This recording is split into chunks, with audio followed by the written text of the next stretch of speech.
that I have to do a part 2 in the Meghan and Harry Spotify deal being broken saga. Oh, shit.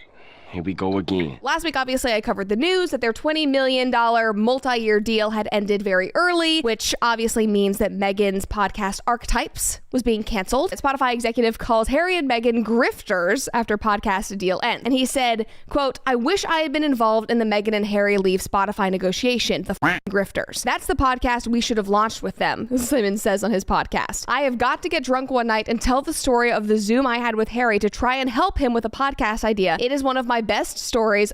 Them, the grifters." Like, there is nothing more that I would like to hear than that story. I would love to hear Harry sitting there with his British accent, throwing out podcast ideas, and every single one of them is just some way to victimize himself and whine. I could talk about my daddy not letting me go. I could talk about my brother.